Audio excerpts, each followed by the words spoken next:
Today on the 21st Show, we begin a series of conversations on existential risks to humankind, such as nuclear war, global warming, artificial intelligence, and pandemics.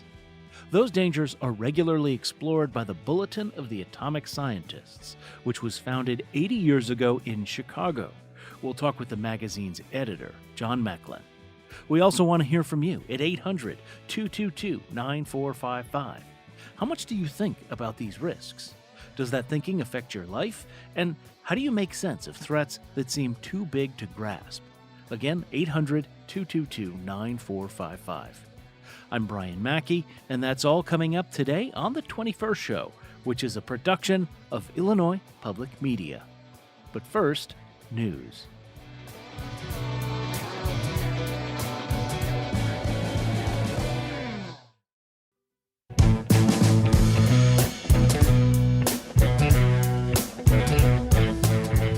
From Illinois Public Media, this is the 21st Show. I'm Brian Mackey. 80 years ago, a group of scientists gathered in Chicago to issue a warning. These people had just helped build the most destructive weapon in human history, the atomic bomb, and they were worried about what they had wrought.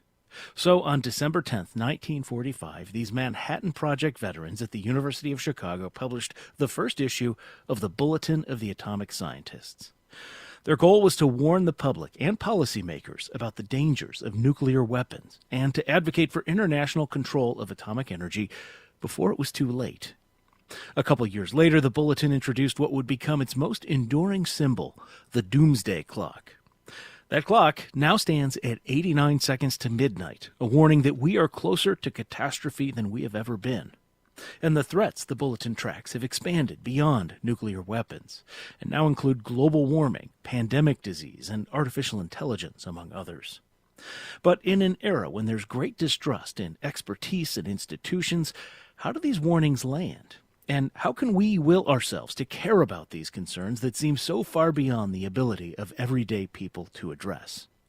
The writer Christopher Hitchens once observed that we are, in effect, all wearing military uniforms and sitting in an exposed trench. We exist at the whim of people whose power does not derive from our consent and who regard us as expendable, he says. And a normal life, he wrote, consists in living as if this most salient of facts was not a fact at all. Well, today we are trying to do something about that, and we're beginning a series of conversations about these existential risks and why it's so difficult to get people to think about them. My guest is John Mecklin. He's the editor-in-chief at the Bulletin. John, welcome to the show. Hi, Brian. Glad to be here. Listeners, you can join us today at 800-222-9455. That's 800-222-9455. All right, can we go back in time a little bit, and since it is the 80th anniversary of the Bulletin, talk about the state of mind of those Manhattan Project scientists when they founded the Bulletin, December 1945?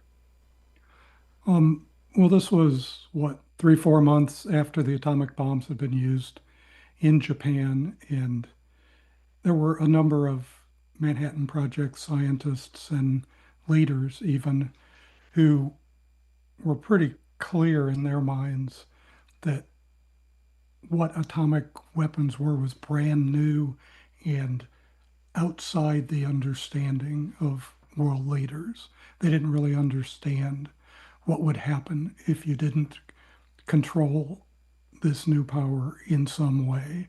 And the initial thoughts were all about putting nuclear weapons and nuclear energy under some sort of international control. And to push that idea and just generally put out information about nuclear power, they founded the Bulletin. At first, it was either a 6 or 8 page sort of mimeographed pamphlet. And a lot of that was just the reports and proceedings from various meetings and whatever. And the Bulletin became sort of a full-fledged magazine a couple of years later in 1947. And how does the doomsday clock come about? Well, when they decided that this pamphlet that they'd initially put out was not reaching enough people, was not professional enough, they decided to create a magazine because You think back then, magazines were the big thing, right? Time and Life and whatever. And so they were going to make it a real magazine, and they needed a cover. And one of the engineers had a wife who was an artist named Martia Langsdorff, and they asked her to come up with a cover for the magazine. And she came up with this idea of a clock ticking towards midnight, and they used that as the cover of the magazine, just with a different background color for a couple of years. Martial set the doomsday clock, and it wasn't called the doomsday clock at first, at 7 minutes till midnight, because in her words, that looked good. It looked good to her artistic eye, and it It's wasn't visually initially. appealing, right? It's kind of a 45-degree angle there, or maybe 40-degree angle, depending on how you look at it. Yeah. Yeah, it just looked nice to her eye, and it wasn't conceived to move at first. Uh, and then in 1949, I believe, if my memory serves, uh, the Soviet Union tested its first atomic weapons, and the editor of the bulletin, Eugene Rabinowitch, just on his own decided that created a danger that he just said, "Oh, I'm going to move the hands of the clock." And he moved the hands of the clock toward midnight. And that sort of started a process where very intermittently, uh, for the next 20, 30 years, the doomsday clock moved depending on world events. It didn't move every year. Sometimes it didn't move for several years. It has moved toward midnight and away from midnight. Up to 1973, that founding editor, Rabinowitch, himself set the time.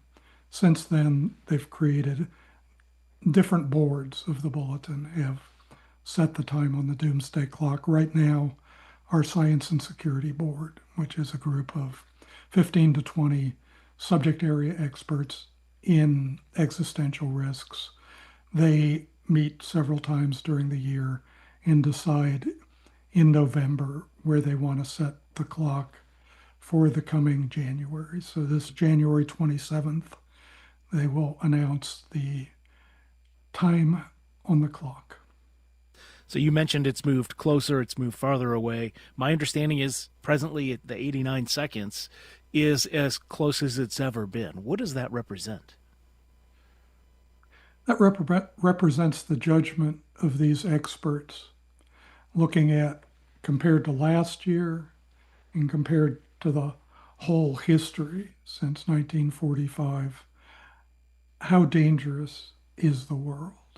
How, not really likely, but, what's the probability of some sort of catastrophe, something that would either end civilization or so seriously impact it that nobody would really want to live in the world after that. And it's just their collective judgment on really whether that danger, the danger of a civilization level catastrophe, is greater or less great than a year ago and compared to history. Let me remind listeners this is the 21st show. If you're just joining us, we are talking about existential risks, and we are doing that with the editor in chief of the Bulletin of the Atomic Scientists, John Mecklin. We asked listeners what you think about this through our texting group, and you can join that, by the way, by sending the word talk to 217-803-0730. Some of the questions we had: how do you think about these risks? Does it affect your life? And how do you make sense of threats that seem too big to grasp? Adrienne in Carbondale said, I think about these things on an almost daily basis, and I have a constant simmering frustration at how it seems like no one else really cares. Certainly no one in power seems to care. I think that people like members of Congress think their wealth will somehow save them and don't really care what happens to the masses. We also heard from John in Elgin, who said, I try to limit the amount of worrying I do about things like this outside my control. I take what practical steps I can through voting, charity, and personal choices. I wish there was more I could do. It seems like past horrors humanity has survived, climate shifts, plagues, major wars, could not have been averted by relatively powerless individuals like me, and I have little faith in the ability of our ruling class to manage the transitions ahead. Thank you to John and Adrienne there. We have other messages we'll share in the future. If you want to join us live today, the number to do that is 800 222 9455. 800 222 9455. All right, John Macklin, the bulletin, it starts out, as we mentioned, it was founded to address nuclear weapons. How did the organization's focus expand over time to include things, as I mentioned, like climate change, pandemics, artificial intelligence? Yeah, but because of the name, people have assumed that, well, it was only about atomic weapons or nuclear weapons.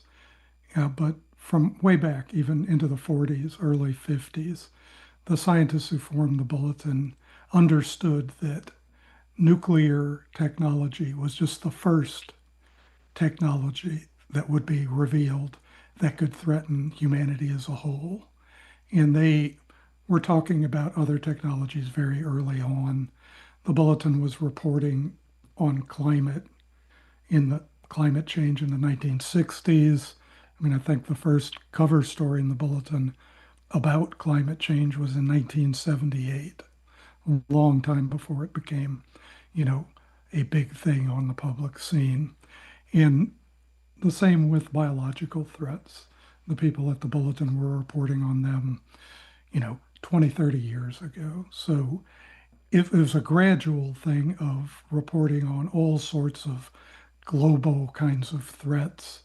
In about 2007, the board decided to formally include climate and shortly thereafter biosecurity as, things that the bulletin covered.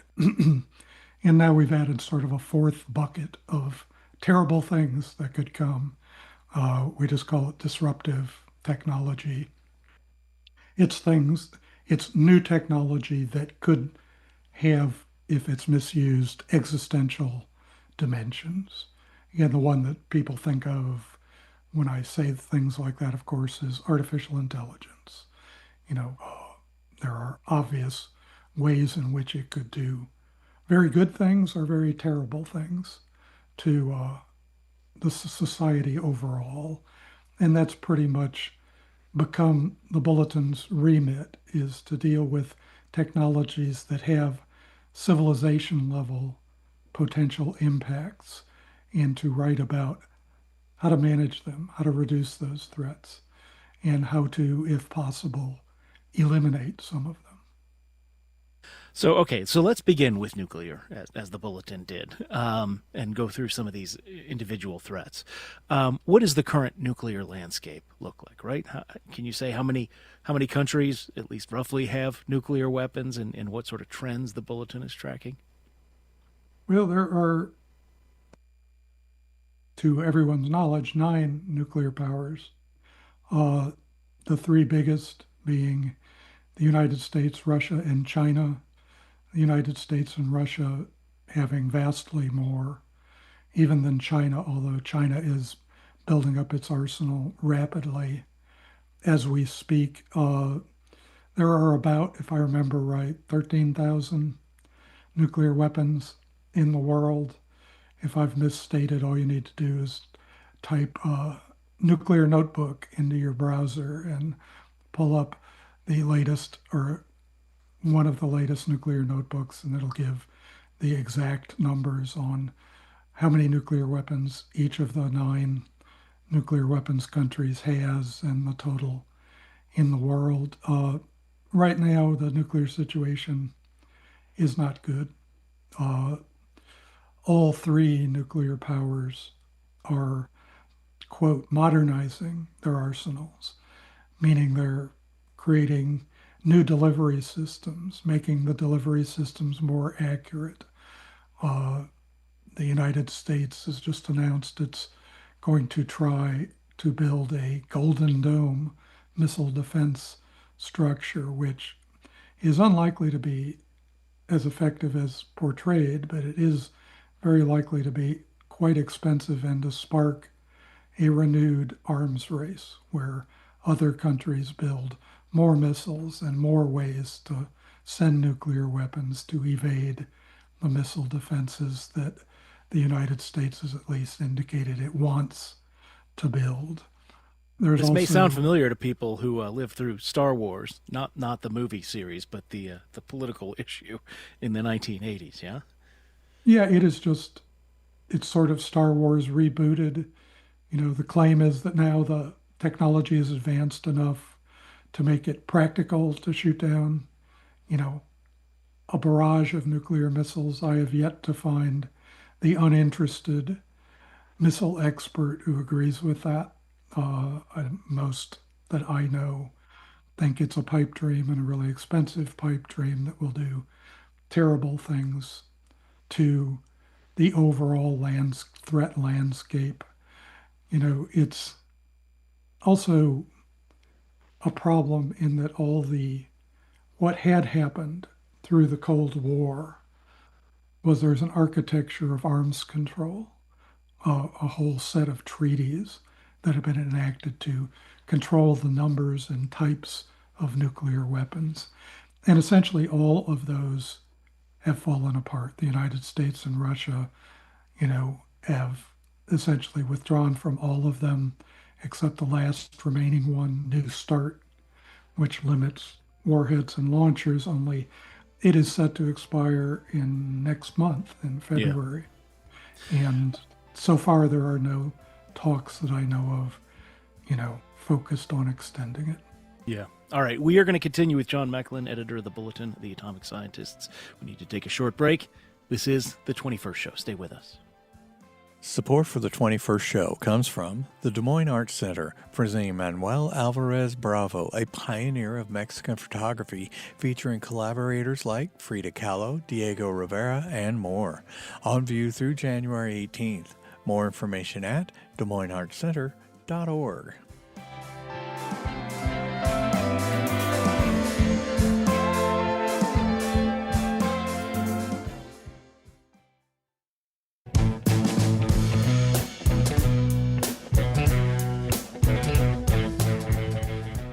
It's the 21st show. I'm Brian Mackey, and we are talking with John Mecklin, editor-in-chief of the Bulletin of the Atomic Scientists, about existential risks to humankind and why the doomsday clock now stands closer to midnight than at any point in the 80-year history of the Bulletin.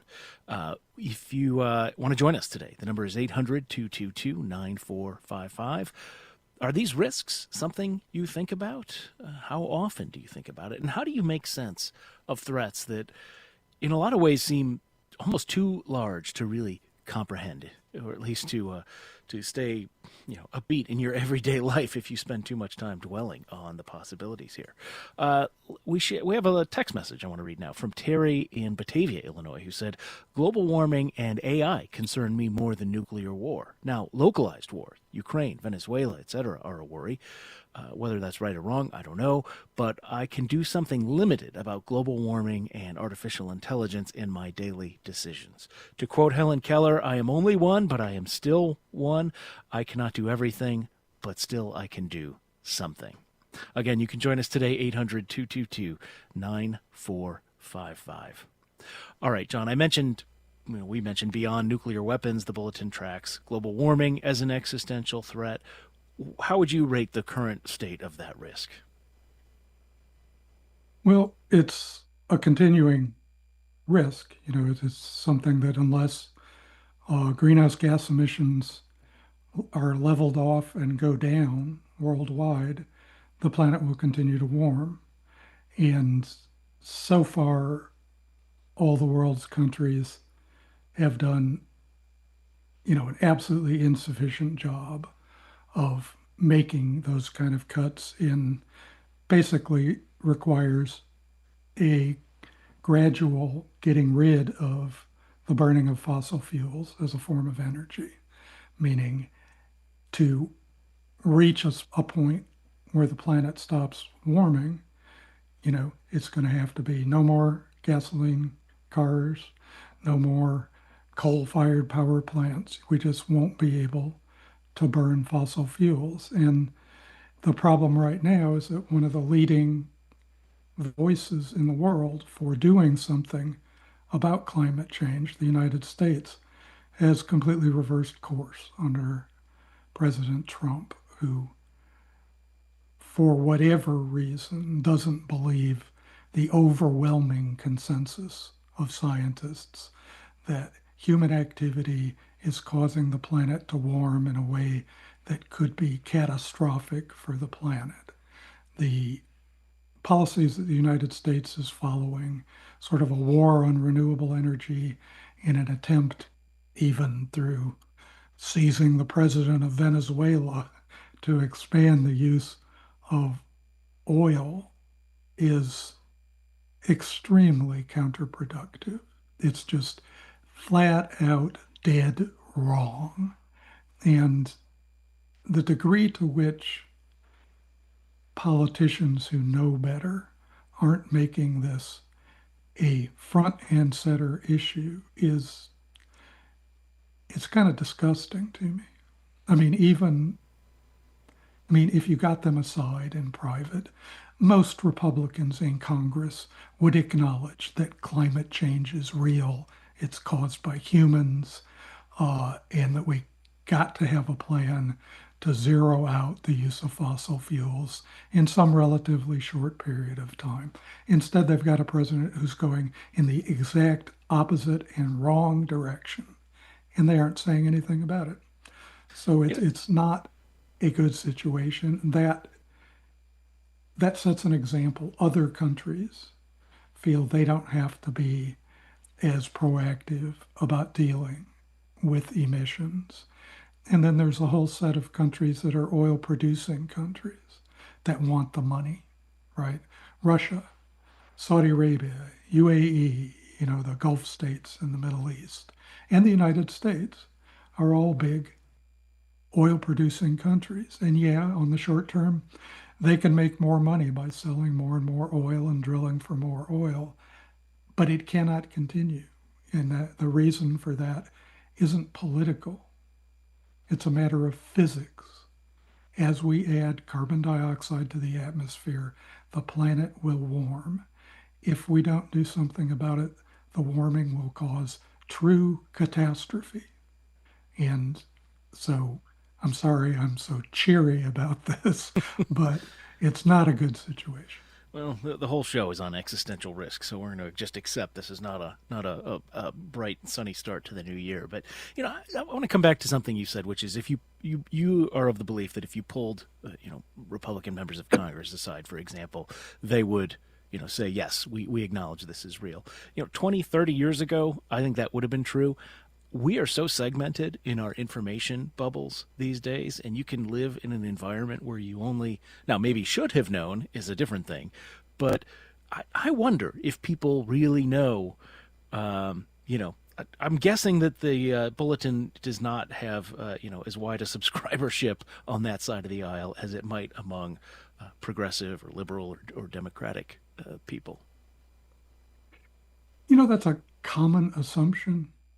I mean, I don't think we do, you know, partisan demographics, but it's a very nonpartisan organization, and our experts are most of them truly non-political. And I regularly speak with Republicans, and I understand that people think because of the way the president speaks that every Republican in Congress has gotten stupid and forgotten the reality of climate change. I just don't believe that. I mean, it's clear that the climate is changing because of human action, and everything the president says to the contrary is flat wrong. And I don't care if you're a Republican and love the president. You're arguing with physics if you argue that he's correct, because the physics are unchangeable. And as we add carbon dioxide to the atmosphere, the temperature will go up. And you can see the results already. Bigger storms, bigger hurricanes, longer droughts, extreme weather changed patterns. It's clear that it's happening. It has been studied for more than 100 years. It is not open to question. And so if there are Republicans in Congress who are actually believers that climate change is a natural thing and that it's the climate has always changed and this is just that, you know, are they are really stupider than I thought. On this subject of, what would it take? This is something I think about. What would it take to actually sort of break us out of the partisanship that has taken hold of our responses to so many of these issues these days? And I used to think, like, oh, maybe it'd have to be something like a war or a pandemic. Surely a pandemic. We would come together. We would, sort of reaffirm our understanding of science, and it would be something that would be a unifying force in our society. Obviously, that is not how COVID-19 played out. And I know the Bulletin also spends a lot of time on pandemic preparedness, biological safety. Do you think we are better or better prepared or more vulnerable for the next pandemic? Well, we keep publishing stories by experts saying we're completely unprepared. We haven't done the things needed. We will almost, it's not almost, the world will certainly face another pandemic. Whether it is a more lethal or less lethal pandemic is, sort of a matter of chance. But another worldwide pandemic will happen, and the steps taken to combat it have not been taken. And again, it's the Trump administration has pulled the United States out of the World Health Organization. It's cut a lot of funding for health initiatives all around the world. It's scaled back or, frankly, just dismantled a lot of the US government's public health infrastructure. So we are far less prepared for the next pandemic than we should be. And again, I mean, I don't mean to sound political about this, but you brought up the issue of why is there, a politicization of questions that truly are scientific? You know, global warming is a matter of physics. Some of these public health issues really are matters of science. And why are they politicized? And it largely is the leadership of one party has decided it's politically beneficial to it to politicize them. So you'd ask, well, what's it going to take for it to be these issues to be less politicized so that the country can address the issues in some sensible way? And I really just think it needs, leadership in the Republican Party has to become more responsible, less focused on winning just this next election, and a little bit at least focused on, well, longer term, we can't have a huge part of our populace hating masks that may be needed if another pandemic happens. Yeah, I've spent some time thinking about this because we, on our program, right, I started this job in March 2020, right? I came in, I was supposed to have a week to get acclimated, but it was like stay-at-home orders coincided with, I think, my second week, or first or second, it was the second week of the stay-at-home orders, I think, is when I started. And we just dove right in. And we were very much on the side of, masks, trust the experts, follow the government advice, that sort of thing. And in the last year or so, there's been sort of a public reevaluation, even among people who sort of identify as liberal or progressive, about maybe we shouldn't have been so dismissive of opposing voices at the time. And this is something I really struggle with because I've gotten every vaccine I could during the pandemic. I'm all in on that. I wore a mask, for a couple of years, or at least following the guidance very very carefully. My wife's a healthcare worker, and yet there are people who are saying that what we in the media had failures in that time, and I wonder how you have thought about that. Do you think that this hand wringing is warranted? That somehow the media had a self-inflicted wound in terms of trust? Because this is a question that has implications for nuclear risk, climate change, and some of the other threats we've been talking about, in trying to communicate those things with people. I'm a believer in facts and truth, and to the extent that you report something that's wrong and you find out it's wrong, you say, hey, we got it wrong. I'm sorry. This is the right information. But that's not what we're talking about here. Nobody truthfully questions the efficacy of the COVID vaccine or any of the vaccines that are now recommended for children. The only people who question it on phony bases, on, excuse my language, it's bull. It's not. It's not based on anything.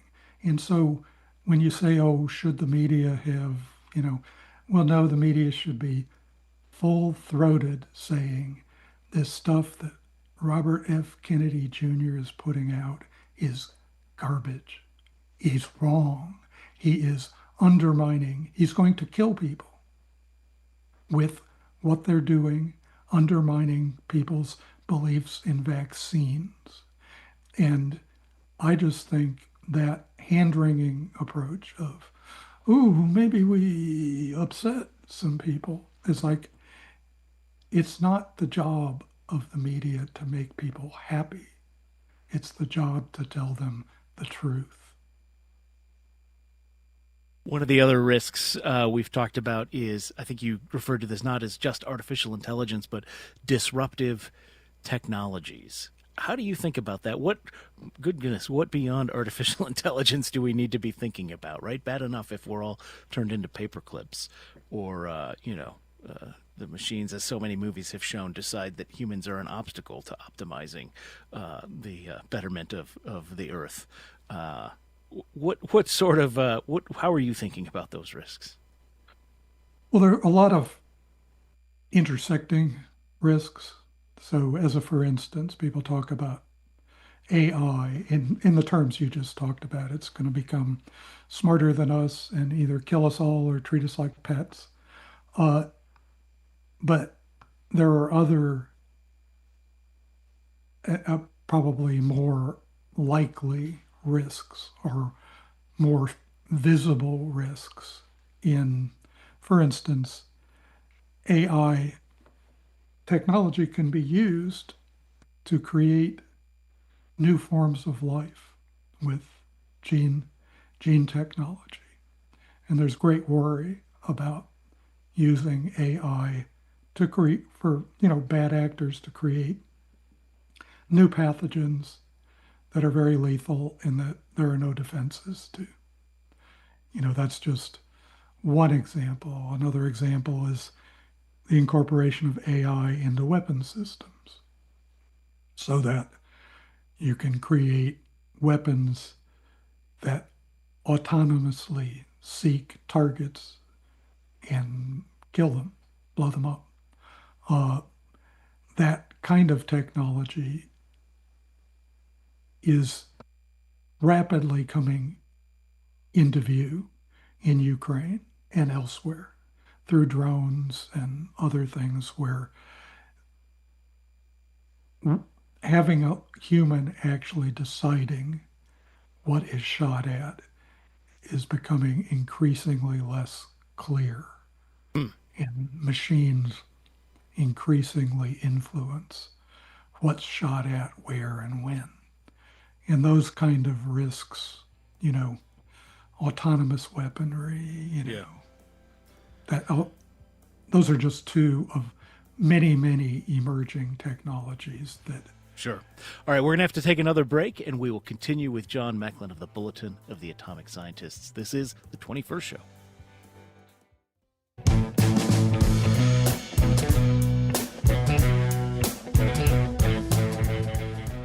It's the 21st Show. I'm Brian Mackey. We are talking with John Mecklin of the Bulletin of the Atomic Scientists about nuclear weapons, climate change, pandemic disease, artificial intelligence, and what it means to live in an era when the doomsday clock stands at 89 seconds to midnight. And that number could be updated later this month. You can join us today. 800-222-9455 is the number. 800-222-9455. We got at least one message from someone who was critical of the Bulletin. Let's listen to a voicemail. This is a man named John who said he used to respect the Bulletin. Here's part of what he had to say. As a person who works in the nuclear industry and who sees the incredible benefits from carbon-free energy and nuclear medicine and huge increases in materials, technologies, they find fear to be the most profitable thing they can do. And so they monger it, they fear-monger, and AI, computing technology, everything that comes down the pike, they have to find a reason to be against it and to spin the worst, most terrible case scenario for everything. It's good to be cautious. It's good to do hazard assessment analysis, but it's not good to make your millions and millions of dollars by scaring the public all the time for everything. All right. Thank you for that message, John. John Mecklin, what do you think of that? I'm sure it's not the first time you've heard that critique. Well, it's some of it's pretty humorous. The millions and millions of dollars our relatively small nonprofit entity supposedly makes by John's comments is kind of absurd, but his critique, I have heard it before. It's not really true. I mean, we've written many, many articles about nuclear power that are positive on its use. We've written published a lot of stories that are, point out the dangers of nuclear power as well. And I understand John's critique because I deal so regularly with people in the nuclear power industry who somehow make their living from it. And it's fine that people disagree with what we do. I have no problem with that, but, really and truly, are we, only doom mongers? No, I've run the Bulletin for more than 10 years now as a solutions-oriented publication.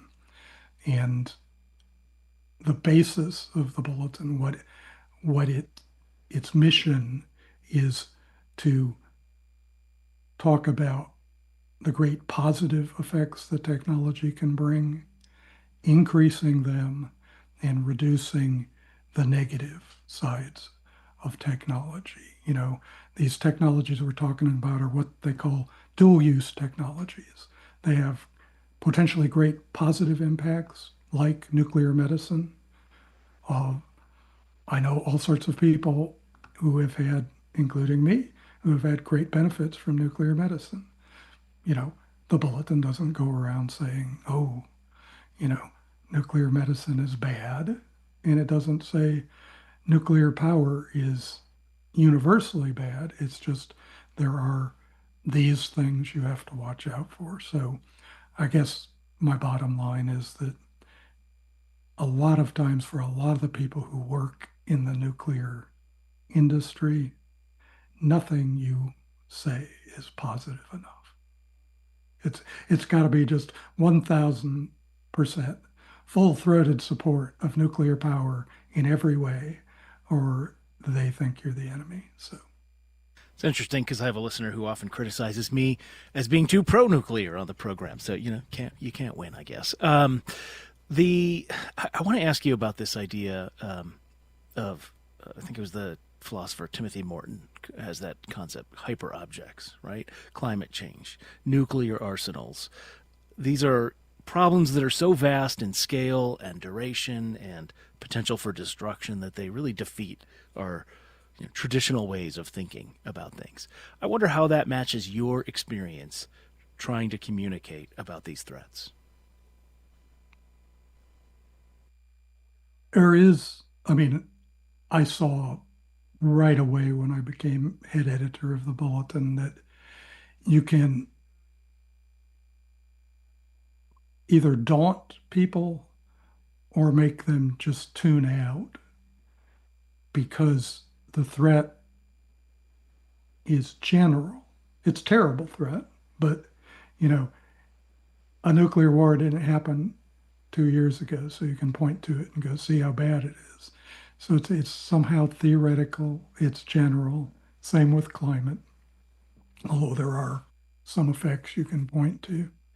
And so increasingly over time, what I've tried to do is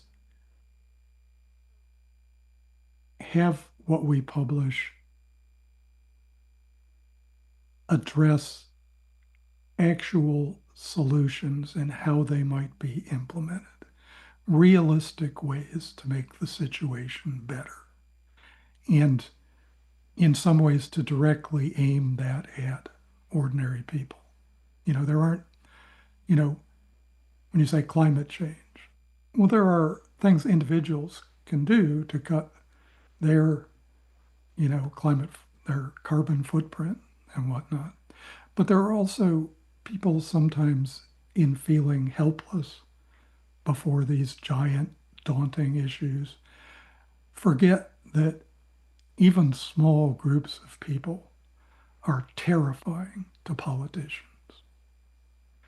Just emailing or calling your representatives has real impact. It really does.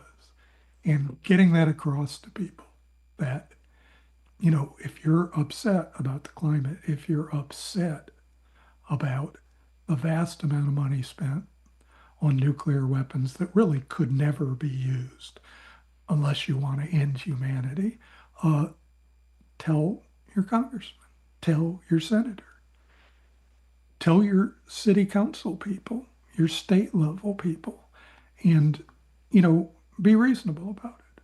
Just tell them, I'm a voter and I want you to know I'm going to be watching what you do on this issue. And it's effective.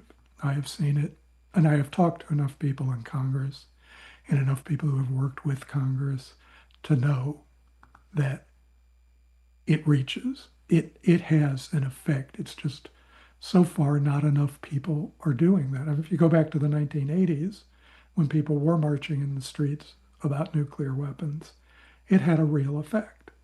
And it just, we are trying to get more and more people to understand that they have more power than they think. You mentioned solutions, and I do love that idea of solutions journalism and bringing that together with the timeline you mentioned. If you you mentioned if you go to the Bulletin website, you can look at the timeline, and there's a very neat graphic as you scroll through. It shows you every time it changed and how the hands moved. And believe it or not, at some point in my own lifetime, we were a full quarter hour away from midnight, and so things can get better. What are some of the ways you can talk about that? Solutions, positive, right? Leave people with hope, right? Some things that have actually worked to reduce our existential risk in recent years, if possible, or if you have to go back a few decades, so be it. Uh, well, on climate, for instance, are vast differences between states. I live in California, which has, one of the most, I hate to use the word progressive because everybody gets mad at you if they think you're a progressive, but one of the most progressive and effective programs of dealing with climate change, dealing with carbon emissions that exists not just in America, in the world. You live in another state and you care about that, you can learn about it. And again, talk to your local, regional, and state level officials to see if some of the things, maybe not all of the things, but some of the things that California is doing might be appropriate, might be doable in your state, right? The nuclear issue is a little bit more difficult just because, well, really, when you get down to it, those decisions are made in the executive branch. Congress usually goes along with it. So really it in the needs, Oval Office when it comes down to it, right? Not even yeah. just the branch. It's one man. And so I'm going to be self-serving here, is what the bulletin publishes penetrates the executive branch and Congress. I know this because I talk to the people.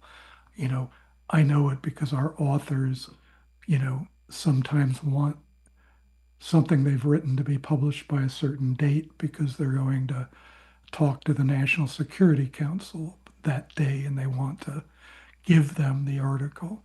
So on nuclear issues, if you want to have a reasonable voice heard in the government, you can subscribe to the bulletin, support the bulletin. Yeah, I know that's self-serving, but we are, as my boss, Alex Bell, our CEO, says, if the bulletin didn't exist, America would need to create it, would need to invent it. A voice on existential risks is absolutely necessary to dealing with them. And there is no other publication that is solely dedicated to these existential risks.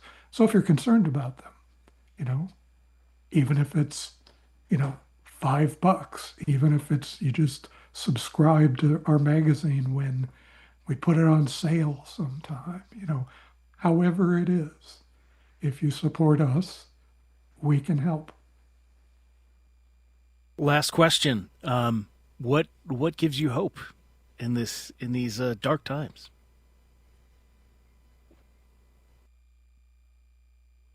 I really do think human beings can manage things they create.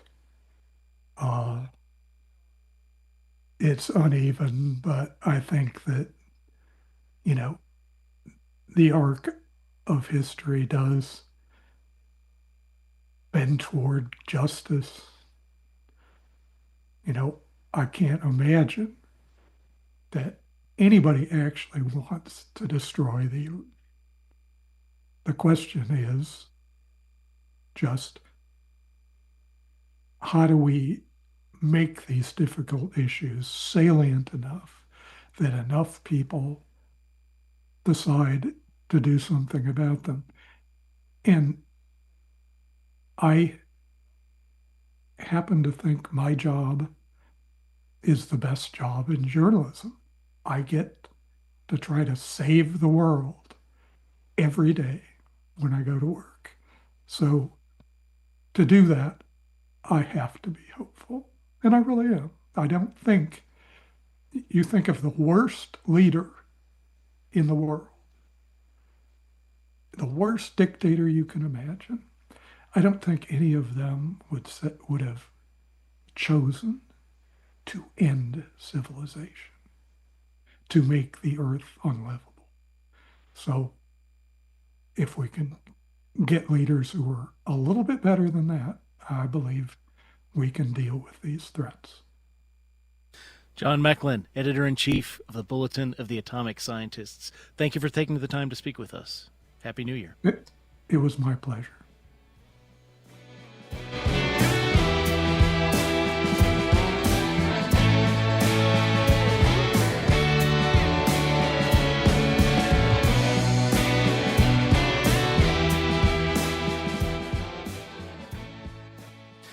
That is it for us today. Coming up tomorrow on the program, it will mark 5 years since the attack on the United States Capitol building on January 6th, 2021. We are going to talk with Laura K. Field, who has written a book examining the intellectual underpinnings of President Trump's MAGA movement. And specifically, she has spent a great deal of time exploring the background and how January 6th came to happen.